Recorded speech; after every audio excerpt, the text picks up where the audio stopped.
Boa noite, pessoal.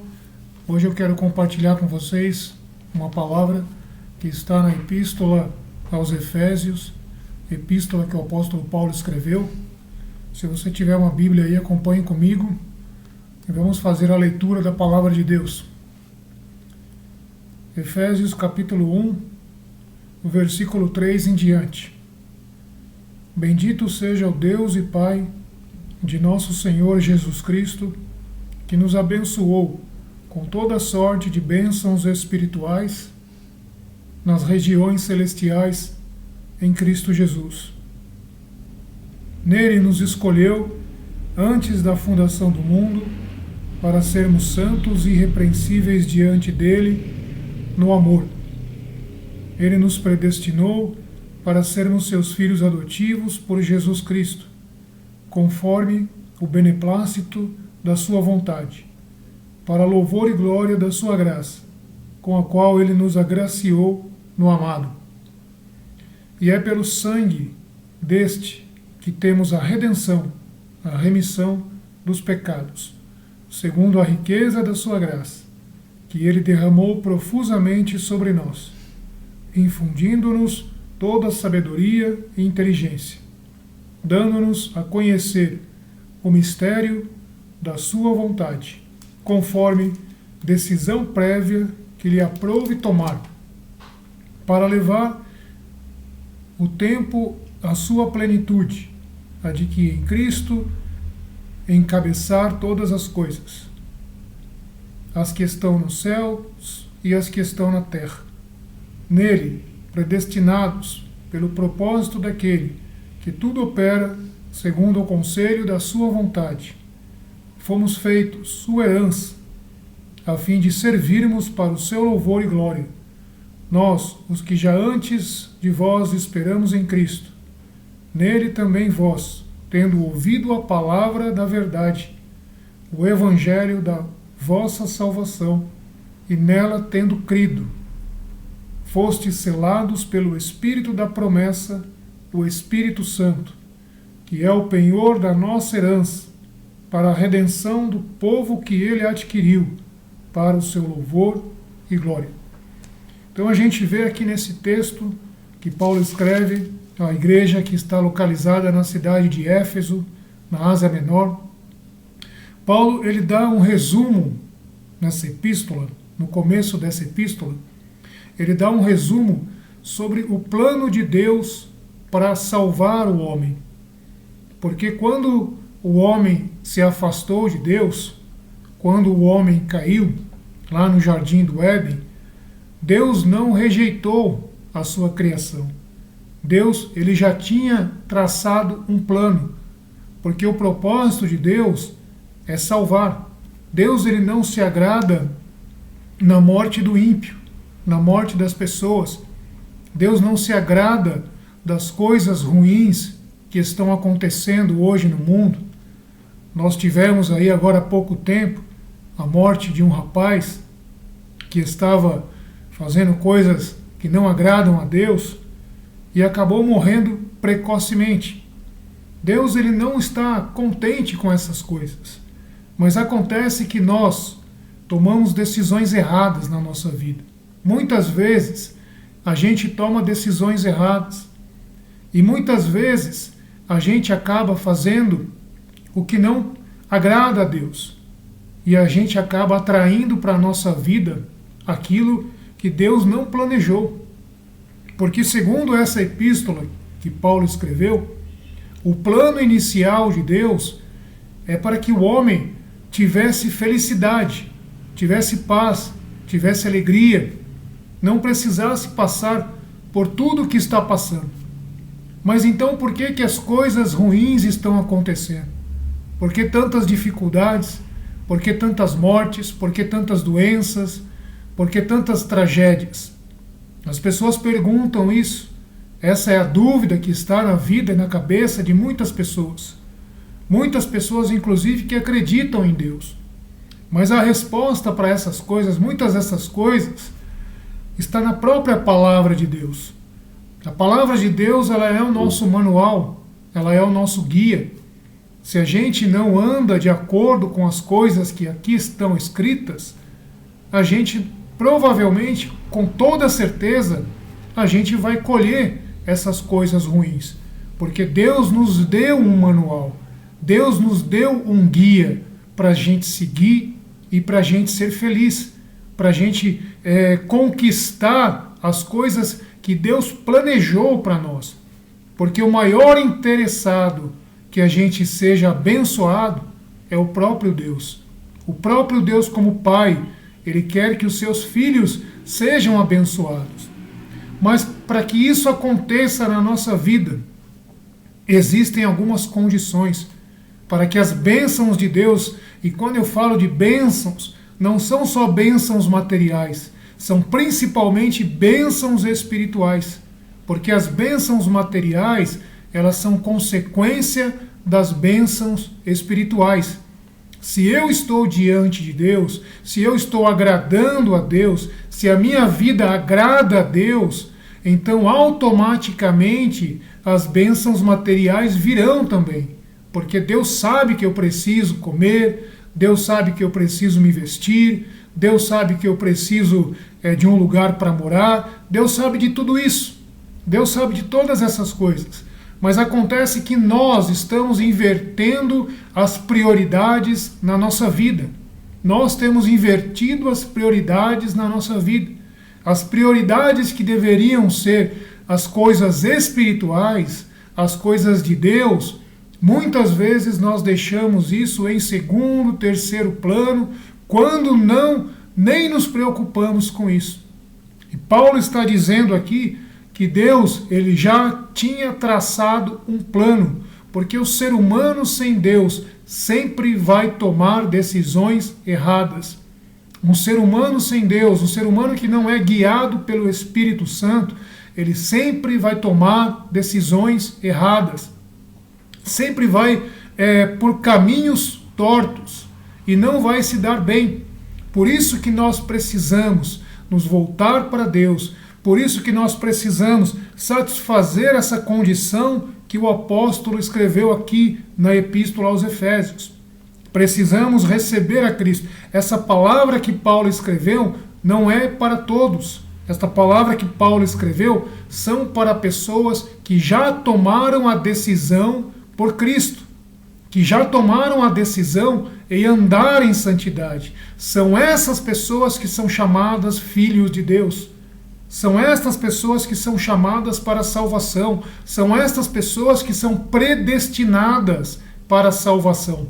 Paulo escreveu essa epístola para pessoas cristãs, para pessoas que ouviram o Evangelho alguma vez na sua vida, receberam a Jesus, creram no Evangelho e foram salvos.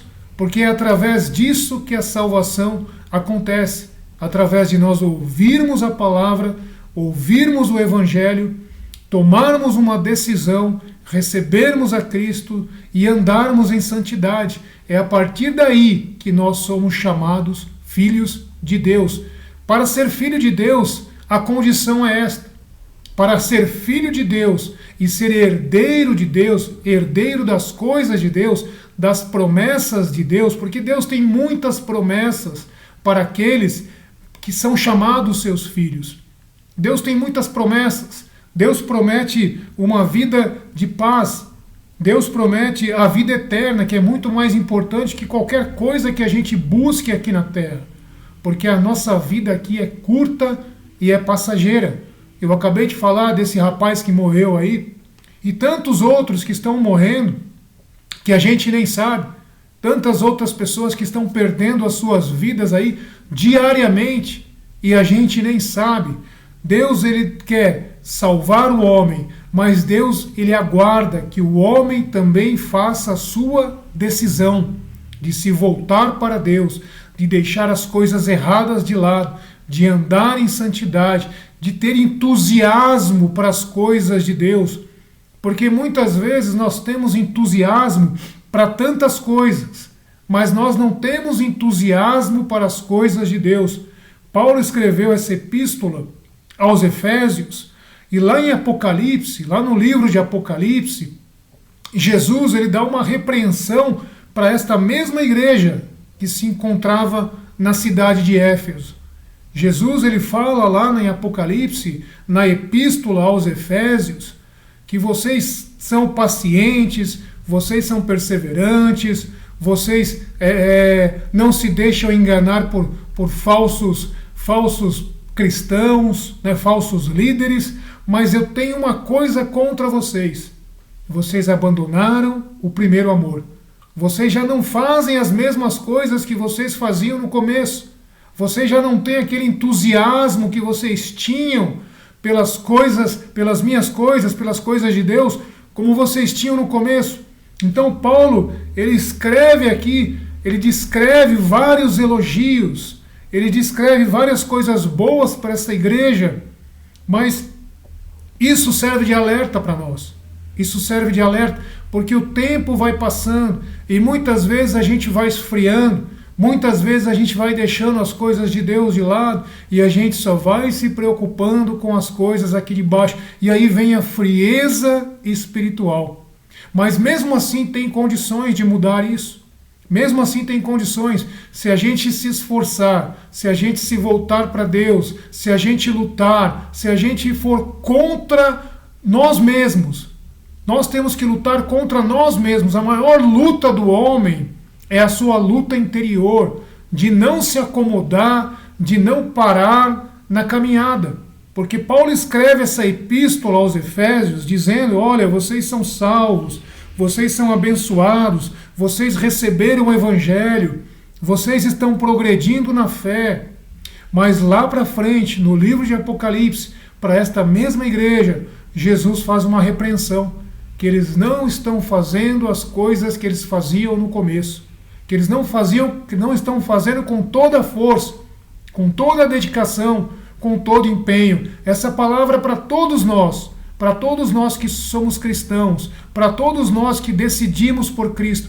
Ainda estamos aqui nessa terra, a nossa luta ainda não acabou, ainda não conquistamos a verdadeira promessa que é a salvação eterna, que é ir para o céu, que é ir para a glória, porque a nossa vida aqui é curta.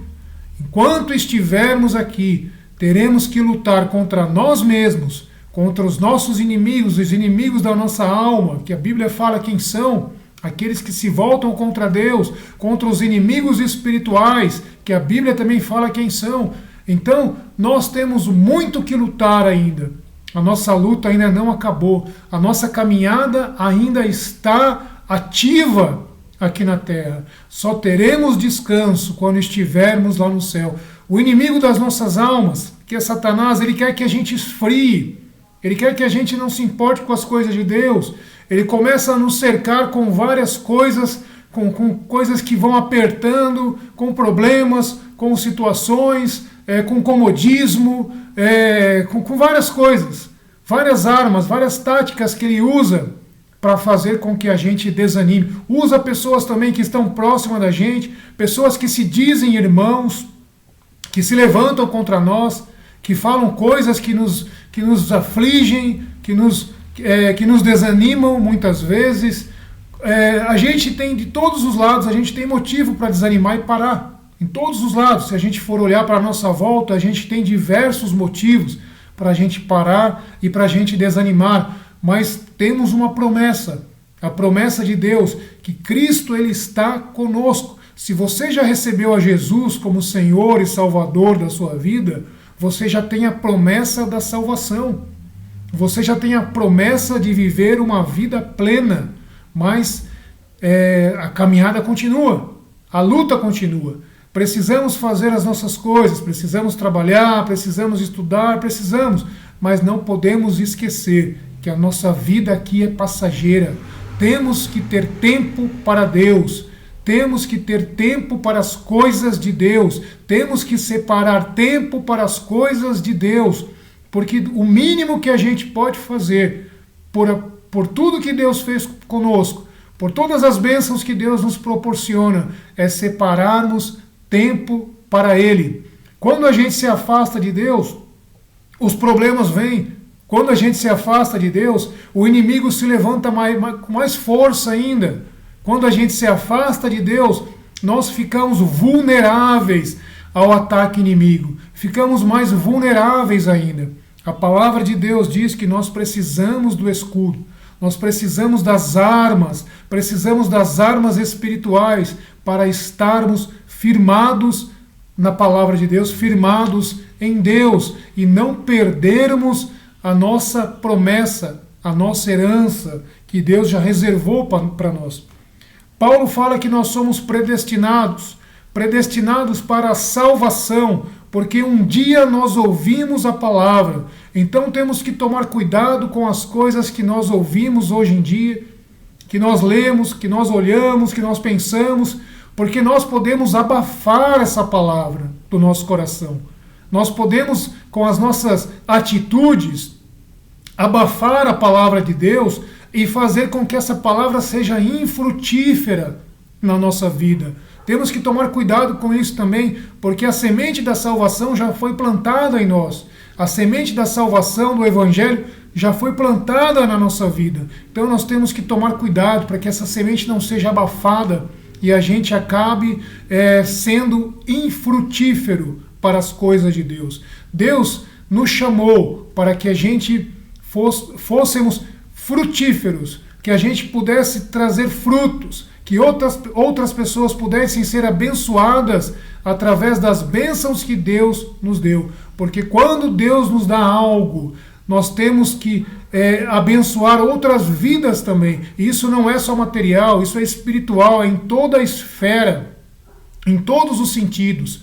Quando a igreja primitiva, ela nasceu, ela começou, havia uma comunhão ali com os irmãos e eles tinham esse costume de compartilhar as bênçãos espirituais, as bênçãos materiais, tudo era comum entre eles. Então nós precisamos vigiar com a nossa caminhada cristã, vigiar com a nossa vida, tomar cuidado com as coisas que ensinam por aí, com as coisas que estão trazendo por aí, essas doutrinas que estão fazendo com que muitos cristãos se desviem da palavra de Deus. Nós temos um manual, precisamos conhecer a palavra, precisamos nos firmar na palavra, precisamos entender a palavra, buscar a Deus, ter consciência que nós não estamos aqui de passagem, ter consciência, aliás, que nós estamos aqui de passagem, mas nós temos que fazer a diferença nessa geração. Nós não estamos aqui à toa, melhor dizendo. Não estamos aqui simplesmente para enfeitar o mundo, não, nós estamos aqui para fazer a diferença. Nós estamos aqui para fazer com que outros venham para Deus, através das nossas atitudes, através do nosso comportamento. Precisamos nos voltar para Deus, precisamos nos voltar para a palavra de Deus. Paulo escreveu essa epístola quando a igreja estava firme, quando a igreja estava forte, dizendo que eles haviam recebido o Espírito Santo, que eles haviam recebido todos os dons, que eles estavam ali agradando a Deus, mas eles precisavam vigiar, eles precisavam entender que eles ainda estavam no mundo, e o mundo e as coisas do mundo, o inimigo das nossas almas, ele não desiste, ele tenta fazer com que a gente esfrie, ele tenta fazer com que a gente se desvie. Então nós precisamos nos firmar na palavra de Deus, precisamos andar em santidade, orar, perseverar, buscar a Deus em todo o tempo, separar um tempo para Deus, porque amanhã nós não sabemos se a gente vai estar vivo. A nossa vida aqui é como um sopro. A gente não sabe se amanhã a gente vai acordar, se a gente vai estar vivo. Muitos já estão perecendo, muitos não estão tendo a oportunidade de se consertar com Deus. Muitos não estão tendo essa chance de se consertar com Deus. Muitas pessoas estão indo para os hospitais, muitas pessoas nas drogas, muitas pessoas estão perdendo as suas vidas e não estão tendo tempo, oportunidade de se consertar com Deus. A decisão de ir para o céu, a decisão de ser salvo é agora, é enquanto eu estou vivo, enquanto eu respiro. Deus, ele aguarda, Deus é paciente, Deus é paciente. Olha quanto tempo Deus tem esperado. Jesus disse que voltaria Jesus voltaria. A palavra de Deus diz que Deus separou um tempo da ira, onde Deus ele vai se levantar e ele vai julgar a terra. Deus não vai permitir que a maldade governe para sempre este planeta. Deus não vai permitir. Deus separou um tempo que ele vai se levantar e ele vai tomar de volta o controle. Ele vai tomar de volta o governo de todas as coisas. Mas ele está permitindo um tempo para que as pessoas se consertem, para que as pessoas se voltem para ele, porque a vinda de Cristo, a segunda vinda de Cristo, ela vai ser terrível para aqueles que não estão esperando. Quando Jesus veio a primeira vez, ele veio como cordeiro. Ele veio como cordeiro e ele permitiu ser morto. Ele permitiu, ninguém tinha poder para tocar nele. Ninguém tinha poder para tirar a vida dele. Porque é Deus, ele é o Filho de Deus. Mas ele permitiu ser morto, ele permitiu porque havia um propósito. O propósito, como Paulo fala aqui, de expiar o pecado. Um sangue puro tinha que ser derramado. O sangue puro de Jesus tinha que ser derramado para que a gente pudesse ser perdoado. Havia um propósito, mas na segunda vinda de Cristo, ele não virá como cordeiro, ele virá como leão, ele virá como juiz, ele virá para julgar, ele virá para separar as ovelhas dos bodes, ele virá para buscar a sua igreja, ele virá para colocar ordem na terra, ele virá para tirar a injustiça, aqueles que estão roubando, aqueles que estão mentindo, aqueles que estão se prostituindo, aqueles que estão fazendo coisas que não agradam a Deus. Chegará um tempo em que Deus ele virá, e isso será banido de todo o planeta, e o próprio Jesus virá e governará. Então, será um tempo terrível para aqueles que não estão esperando, porque Jesus virá como juiz para punir aqueles que não estão esperando, aqueles que não se voltaram para Deus, e para abençoar aqueles que estão esperando. Será um tempo de alegria, será um tempo de paz. Mas acontece que a volta de Cristo para você pode ser hoje, pode ser amanhã, pode ser mais rápido do que você pensa. Porque, como eu disse, quem garante que amanhã a gente vai acordar? Quem garante que amanhã a gente vai abrir os nossos olhos e vai estar vivo? Então, o tempo de se voltar para Deus é agora. Que cada um examine a sua vida, que cada um examine o seu comportamento, que cada um faça um autoexame da sua vida e se conserte com Deus e se volte para Deus. Não ache que tudo está bem. Sempre pergunte para Deus: Senhor, o que eu preciso fazer para te agradar? O que eu preciso fazer para te agradar? Tem algo na minha vida que não te agrada, Senhor? Me mostra. Me mostra o que eu preciso fazer. Se você não sabe orar desta forma, você tem a palavra de Deus. Você tem a Bíblia Sagrada. E aqui está o manual. Aqui está o manual de conduta, de comportamento, para que a pessoa seja salva. Lá na Epístola de Romanos, no capítulo 10, Paulo fala, capítulo 9, melhor dizendo, Paulo fala: se com a tua boca receberes a Cristo, confessares a Jesus, e no teu coração creres que ele ressuscitou dos mortos, serás salvo. Então a condição é essa. Não é difícil ser salvo. O difícil é permanecer salvo. Receber a salvação é crer, é confessar, porque a palavra diz: crê no Senhor Jesus e serás salvo, tu e a tua casa. Mas acontece que nós estamos cercados por várias doutrinas antibíblicas. Estamos cercados por vários ensinos antibíblicos, palavras que foram distorcidas. Nós temos coisas em vários lugares que supostamente parece que está agradando a Deus, mas não está. Precisamos vasculhar na palavra, precisamos esquadrinhar a palavra, buscar na palavra e ver se tudo aquilo que a gente está fazendo está de acordo. Porque senão você vai estar apenas vivendo de ilusão. Você vai estar correndo atrás do vento. correndo atrás de dinheiro, correndo atrás daquilo outro, de tudo, mas não vai estar agradando a Deus. Se nós estamos buscando apenas as coisas aqui de baixo, miseráveis homens que somos, porque as coisas aqui de baixo são passageiras. Paulo fala sobre isso. Ele fala, aquilo que a gente vê é passageiro. Aquilo que a gente não vê é eterno. As coisas espirituais, isso é eterno. Um dia todos nós iremos comparecer diante do tribunal de Cristo. Iremos dar conta da nossa vida. Mas Deus, Ele ainda tem paciência. Deus ainda está aguardando uma decisão do homem se voltar para Ele. Ainda dá tempo de se voltar para Deus. Ainda dá tempo de se consertar. E não é só aquele que está lá nas drogas.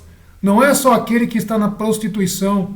Não é só aquele ímpio que não quer nem saber de Deus. Essa palavra é para mim e para você, que um dia resolvemos trilhar esse caminho de querer agradar a Deus. Essa palavra é para nós, porque a gente pode nadar e morrer na praia. A gente pode fazer tudo certinho, pode fazer tudo de acordo, mas a gente pode estar fazendo algo ali na nossa vida, um pecadinho de estimação, e a gente pode nadar e morrer na praia. Estar se enganando a nós mesmos, achando que nós estamos agradando a Deus quando não estamos. Como saber disso? Como saber se eu estou agradando a Deus ou não? A palavra de Deus. A palavra de Deus diz que a paz de espírito, ela é o árbitro, ela é o juiz da nossa alma, do nosso coração. Se alguma coisa está pesando, se eu perdi a paz, é porque tem alguma coisa errada. Se eu estou em paz, eu estou agradando a Deus. As coisas estão bem. Mas se eu perdi a paz, se alguma coisa me incomoda, é Deus falando, olha, se conserta, vasculha a tua vida, pega uma lanterna espiritual, vasculha a tua vida, entra naqueles cômodos ali onde está escuro da sua vida, vasculhe a sua alma, vasculhe os seus pensamentos, vasculhe a sua vida, veja se tem alguma coisa que não agrada a Deus. A palavra de Deus diz, lá no Salmo 119, lâmpada para os meus pés é a tua palavra. A lâmpada, ela ilumina, né? Ela ilumina. Quando as coisas estão iluminadas, a gente enxerga tudo. Mas se a gente está andando nas trevas, se a gente não tem a lâmpada, que é a palavra, a gente está nas trevas. E a gente não enxerga, a gente acha que tudo está bem, porque não está enxergando. A palavra de Deus, ela tem essa função de iluminar e mostrar, olha onde você está errando. Olha onde você está errando. Está escrito aqui, olha onde você precisa se consertar. Por quê? Porque a palavra de Deus, ela tem essa função de iluminar para que eu possa ver se tem algo errado na minha vida e se consertar, pedir perdão e se voltar para Deus. Amém? Essa é a palavra que eu queria trazer essa noite. Que Deus abençoe a sua vida. Separe tempo para Deus. Separe tempo para Deus, porque a nossa vida é passageira. Um dia iremos dar conta para Deus de tudo aquilo que nós temos feito aqui embaixo. Essa palavra é para você, essa palavra é para mim, essa palavra é para todos nós que um dia dizemos que acreditamos em Deus, né? Essa palavra não é para aquele que não está nem aí com Deus. Essa palavra é para mim e para você que um dia dizemos com a nossa boca que acreditamos em Deus. Então, se nós acreditamos em Deus, que nós vivamos de acordo com a vontade de Deus. Amém? Que Deus abençoe você e a sua vida e até uma próxima.